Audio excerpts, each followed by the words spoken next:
दोस्तों, आज का मेरा वीडियो है कृषि भूमि का बंटवारा।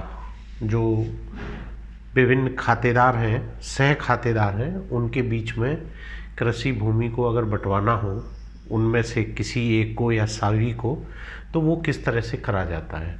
तो इसको कहते हैं डिवीजन ऑफ होल्डिंग या कृषि भूमि का बंटवारा, कृषि भूमि का विभाजन, और इसको खाता तकसीम भी कहते हैं, मतलब खाते को डिवीजन। तो ये उत्तर प्रदेश राजस्व संहिता 2006 की धारा है 116 और 117, उसके अंतर्गत ये खाता विभाजन की कार्रवाई होती है। और राजस्व जो कोड नियम है वो है 107, 108 और 109। इस तरह से इन नियम और जो संहिता का कोड की जो धारा है उसके अंतर्गत ये कार्रवाई होती है। और इसका जो कॉम्पिटेंट कोर्ट है जहाँ पर व्यक्ति जाएगा सबसे पहले, यानी जो ओरिजिनल ज्यूरिसडिक्शन जिस न्यायालय को है, वो संबंधित एसडीओ, सब डिविजनल ऑफिसर या उप जिलाधिकारी की कोर्ट है जो संबंधित तहसील में होते हैं। तो वहाँ पर इन धारा 116 और ये धारा 117 का बाद दायर किया जाता है। और इस कोर्ट की जो फर्स्ट अपील है, यानी पहली अपील, प्रथम अपील, वो कमिश्नर के यहाँ होती है, कमिश्नर कोर्ट में, और second appeal board of revenue में होती है। तो ये स्ट्रक्चर थी जहाँ पर ये जाना होता है। अब हम देखते हैं कि इसको किस तरीके से जाते हैं न्यायालय में और न्यायालय की क्या प्रक्रिया होती है। तो सबसे पहले जो खातेदार हैं, जिनका एक अकाउंट नंबर है, उस अकाउंट में जितने भी खातेदार हैं वो सारे खातेदार अपने अंश का निर्धारण कराते हैं।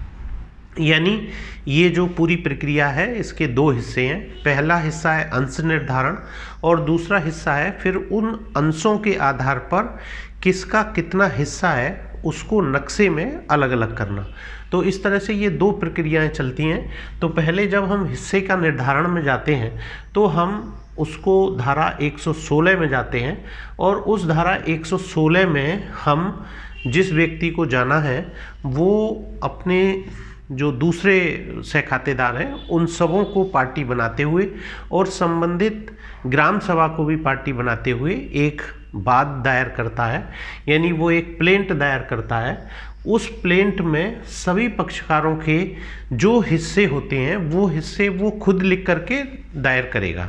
और जैसे ही वो दायर होते हैं तो उसकी एडमिशन के बाद न्यायालय ये देखता है कि ये वाद एडमिसेबल है या नहीं है। अगर एडमिसेबल होता है तो उसको दर्ज करा करके और उसके बाद में जितने भी उसमें स्टेक होल्डर्स हैं, जितने भी पक्षकार हैं, यानी एलएमसी को मिलाते हुए उन सबको एक नोटिस जारी किया जाता है। और नोटिस से उनको कहा जाता है कि ऐसे ऐसे ये केस इस न्यायालय में आया है, अगर आपको कुछ कहना हो तो आप न्यायालय में आकर के कह सकते हैं। तो वो आते हैं और अपने हिस्से देखते हैं। अगर उनको हिस्सों पर कुछ आपत्ति लगती है तो वो अपनी आपत्ति दाखिल करते हैं, और उसके बाद में जो वादी है, वादी से फिर जो उनकी आपत्ति है उस आपत्ति पे जवाब लिया जाता है, उनके साक्ष्य लिए जाते हैं, और साक्ष्य के आधार पर हम जो न्यायालय है वो न्यायालय उनके हिस्से डिक्लेयर करता है। तो जब जो हिस्से का जो आदेश होता है, हिस्से डिक्लेरेशन होती है, उसको बोलते हैं प्रारंभिक डिक्री या प्रिलिमिनरी डिक्री। इसको शेयर डिटर्मिनेशन आप कह सकते हो, ये प्रिलिमिनरी डिक्री से होता है। तो 116 में हमने उनके हिस्से निर्धारित कर दिए कि आपका इसमें 1/3 हिस्सा है, आपका 1/4 है, आपका 1/6 है, किसी का 1/8 है। जिसका जैसा हिस्सा है वो हिस्सा प्रारंभिक डिक्री में तय कर दिया जाता है। जब हिस्सा डिक्लेयर हो जाता है उसके बाद जो दूसरा चरण है वो दूसरा चरण होता है हिस्से के आधार पर जो अलग अलग गाटा संख्याएं हैं उनको डिमार्केट करना, उनको बताना कि ये हिस्सा मिस्टर मोहन के नाम है जाएगा, ये मिस्टर सोहन को मिलेगा, ये श्यामकली को मिलेगा, ये रामकली को मिलेगा। इस तरह से जो जो पक्षकार हैं उन सबों को जो हिस्से यानी मौके पर जो कुर्रा फाट बनवाया जाता है, ये कुर्रा फाट की कार्रवाई लेखपाल के स्तर से होती है और ये 117 में होती है, जिसको हिस्सा फाट या कुर्रा निर्धारण कहते हैं। और ये कुर्रे निर्धारण जो 116 में जो पक्षकारों के अंश निर्धारित हुए हैं, उन अंशों के आधार पर फिर ये कुर्रे निर्धारण की कार्रवाई की जाती है। तो कुर्रे निर्धारण में जो लेखपाल हैं वो कुर्रे के निर्धारण करते हैं। पूरा जो हिस्सा न्यायालय ने डिक्लेयर किया है उसके आधार पर मौके पर जाते हैं और मौके पर जाकर के उनको जो रूल 109 में कुछ निर्देश दिए हुए हैं, उन निर्देशों के आधार पर उनको कुर्रे बनाने होते हैं, जिसमें उन्हें ये भी देखना होगा कि कौन सी ज़मीन निम्न स्तर की है, कौन सी ज़मीन उच्च स्तर की है। जितने भी खातेदार हैं सबको रास्ता उनको दिलाना है और कॉमर्शियल भूमि का भी हिस्सा सबको देना है। और अगर ये भी देखना है उनको किसका कहाँ पर पोजीशन है। और अगर मान लीजिए सारे लोग सहमत हैं और सहमति के आधार पर वो पहले से ही अपने अपने हिस्से पर काबिज हैं, तो लेखपाल को ये चीज़ ध्यान में रखते हुए और सारे लोग अगर सहमत हैं तो जो जहाँ पर है वहीं पर उसको कुर्रा बना देंगे। यहाँ पर एक चीज़ और भी होती है, जैसे ज़मीन पर इम्प्रूवमेंट होते हैं कुछ, जैसे मान लीजिए किसी व्यक्ति ने ट्यूबवेल लगा लिया या किसी ने कोई पेड़ लगा लिए या किसी ने कुछ और कर लिया, तालाब बना लिया वहाँ पर, तो इनको भी ध्यान में रखा जाता है। यानी जो सुधार ज़मीन पर मौके पर किए गए हैं उन सुधारों को भी ध्यान में रखते हुए कुर्रे बनाए जाते हैं। और कुर्रे बनाने के बाद में वो न्यायालय में आते हैं। न्यायालय में कुर्रे लेखपाल दाखिल करता है, लेखपाल अपने बयान भी वहाँ दर्ज कराते हैं कि उनके द्वारा कुर्रे बनाए गए हैं और सही से बनाए गए हैं। और साथ ही साथ जो डीएम द्वारा निर्धारित रेट है, उस रेट के आधार पर किस कुर्रे का कितना मूल्यांकन है ये भी देखा जाता है। और मूल्यांकन के बाद में उन कुर्रे की कन्फर्मेशन के लिए न्यायालय में आते हैं। न्यायालय दोबारा से उन्हीं पक्षकारों को कुर्रे दिखाता है, पक्षकारों से फिर आपत्ति मांगता है और अगर कुर्रे सही होते हैं, न्यायालय सही पाता है, तो फाइनल डिक्री का आदेश कर दिया जाता है, यानी अंतिम डिक्री उसमें कर दी जाती है। तो अंतिम डिक्री के बाद में इसका जो आदेश है वो संबंधित खाते पर दर्ज कर दिया जाता है और जो कुर्रे हैं उन कुर्रे पर अलग अलग रंगों के कुर्रे अलग अलग व्यक्ति को आवंटित कर दिए जाते हैं। ये बहुत ही अच्छी धारा है। मैं समझता हूँ कि इस पर बहुत ज़्यादा जो विवाद हैं कृषि भूमि के, वो बहुत से विवाद इन्हीं धाराओं पर हैं। होता ये है कि व्यक्ति जो पहली जनरेशन है उसकी उस पर वो बंटवारा नहीं कराते, आपस में ही बांट करके जहाँ जो काबिज है वहाँ रहते हैं।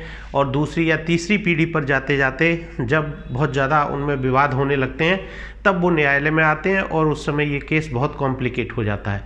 तो इसलिए मेरा सुझाव ये है कि अगर इस तरह की केस है जिसमें कई लोग हैं, सब अपने अपने हिसाब से बांटे हुए हैं, उन्होंने अपना पारिवारिक बंटवारा कर रखा है, तो इस बंटवारे का कन्फर्मेशन आप धारा 116 और 117 में उप जिलाधिकारी के न्यायालय से करा लें और उसका निफास खतौनी में करा लें, तो आपकी जो आगे आने वाली जनरेशन्स हैं उनमें विवाद नहीं होंगे।